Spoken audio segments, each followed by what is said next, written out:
انسان کو اپنی اس ضرورت کا پتہ ہی نہیں تھا جو اس کی حقیقی ضرورت تھی۔ وہ اپنی ان ضرورتوں کے پیچھے بھاگ رہا ہے آج بھی، جن ضرورتوں کے بغیر اس دنیا میں اور اس دنیا کے بعد آنے والی زندگی میں سب کچھ درست ہو سکتا ہے، لیکن انسان کی حقیقی ضرورت کا نہ یہاں پتہ ہے اور نہ آج انسان کو پتہ ہے۔ اور خداوند یسوع مسیح کہتے ہیں،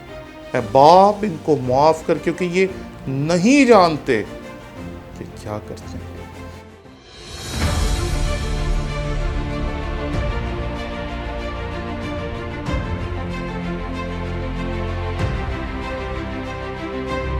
ہمارے چینل کو لائک کریں، شیئر کریں، سبسکرائب کریں، اور اگر آپ کو پسند آئے تو ہمارے ان ویڈیوز کے لنکس کو لے کر آپ اپنے دوستوں، عزیزوں اور رشتہ داروں تک بھی پہنچائیں، تاکہ ان لوگوں تک بھی خداوند کا کلام پہنچانے میں آپ ہمارے ساتھی ہو سکیں جو شاید ہمارے چینل کو ابھی نہیں دیکھتے یا مجھے نہیں جانتے، اور شاید انہوں نے آج تک ہمارے چینل کو دیکھا نہیں ہے، تاکہ وہ بھی ہمارے چینل کو لائک کریں، شیئر کریں، سبسکرائب کریں، تاکہ وہ بھی خداوند کے کلام کو سیکھنے کے اس سلسلے میں شریک ہو سکیں۔ شکریہ۔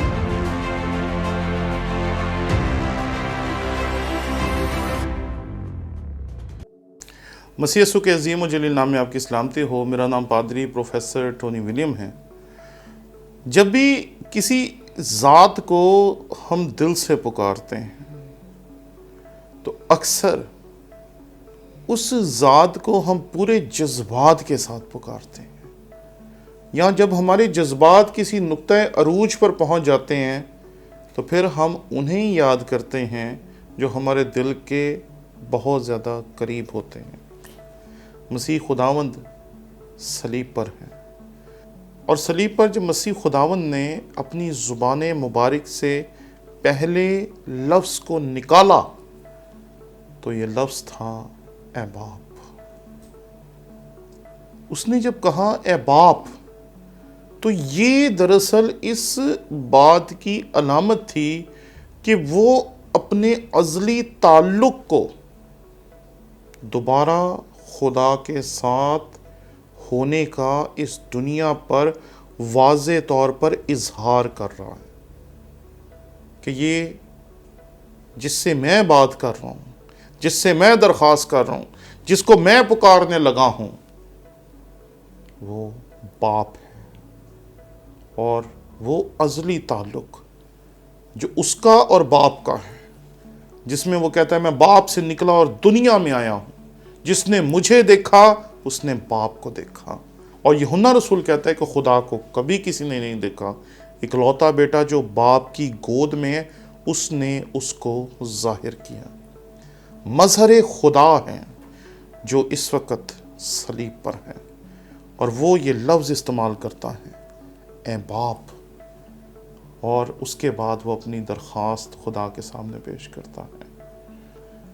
اور درخواست ہے اے باپ ان کو معاف کر، کیونکہ یہ نہیں جانتے کہ کیا کرتے ہیں۔ مسیح خداوند پہلے خدا کے سامنے وہ الفاظ ادا کرتا ہے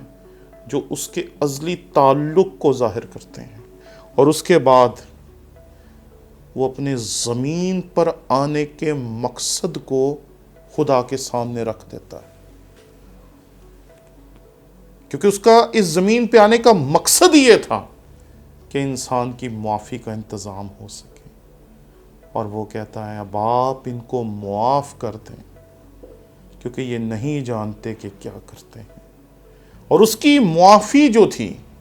وہ آدم سے لے کر اس دنیا میں آنے والے آخری آدم تک کے لیے تھی، جو اس دنیا میں آخری انسان پیدا ہوگا۔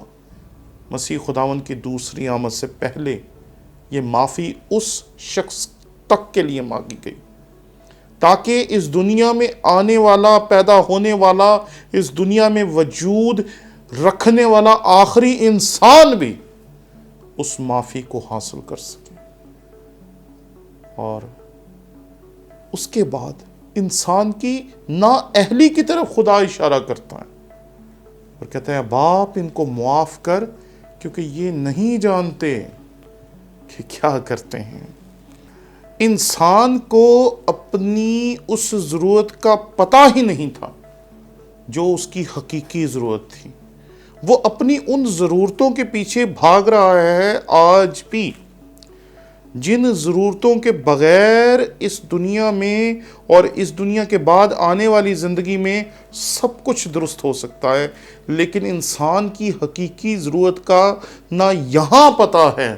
اور نہ آج انسان کو پتہ ہے۔ اور خداوند یسوع مسیح کہتے ہیں، اے باپ ان کو معاف کر، کیونکہ یہ نہیں جانتے کہ کیا کرتے ہیں۔ یہ جو کر رہے ہیں انہیں نہیں پتا کہ یہ دراصل ان کی حقیقی ضرورت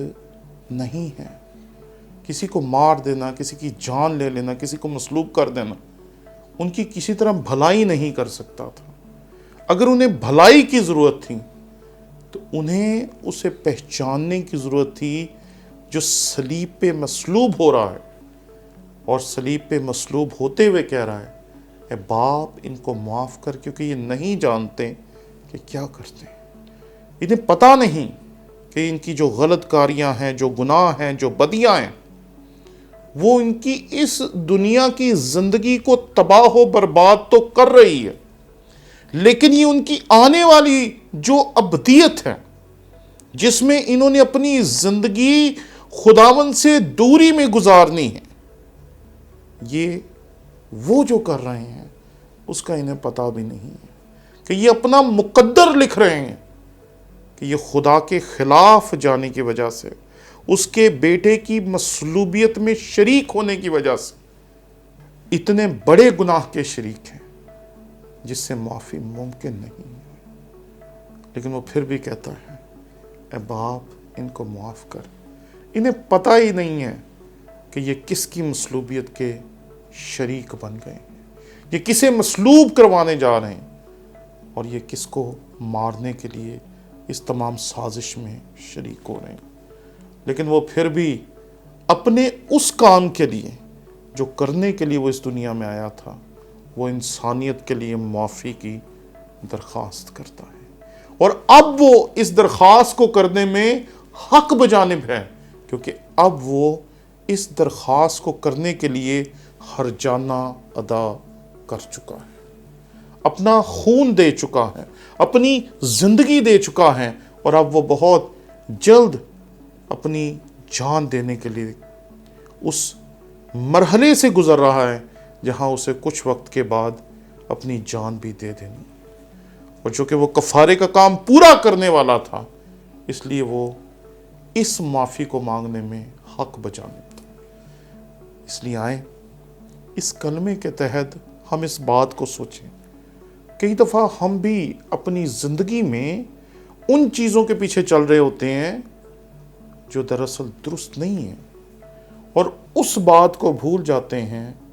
جو دراصل بنیادی بات ہے۔ ہمیں زندگی میں کیا کر پائے، کہاں پہنچ سکے، کہاں کیا کیا حاصل کر پائے، اس سے کوئی فرق نہیں پڑتا، لیکن اس سے ضرور فرق پڑتا ہے کہ کیا ہم نے مسیح خداوند کو اپنی زندگی میں آنے دیا یا نہیں دیا۔ آج لوگ توبہ کی بات کرتے ہوئے ڈرتے ہیں، لوگ برا منا جاتے ہیں کہ ہم زیادہ گنہگار ہیں، ہمیں توبہ کی ضرورت ہے۔ یہ بات یاد رکھیں کہ اگر مجھے کسی نے یہ احساس نہ دلایا ہوتا کہ مجھے توبہ کرنے کی ضرورت ہے، تو آج میں آپ کے سامنے بیٹھ کر یہاں کلام کی خدمت سر انجام نہ دے رہا ہوتا۔ اس لیے یہ بات یاد رکھیں کہ اگر آپ یہ کلمہ سنتے ہیں اور آپ کو احساس ہوتا ہے کہ آپ نے اپنی زندگی ابھی تک خداوند یسوع مسیح کو نہیں دی، تو اس گڈ فرائیڈے کو گزر جانے نہ دیں، بلکہ اس کے اوپر اپنی زندگی اسے دے دیں جس نے 2000 سال پہلے آپ کے لیے اپنی زندگی دے دی تھی۔ خداوند ایسا ہی آپ کے لیے کرے۔ آمین۔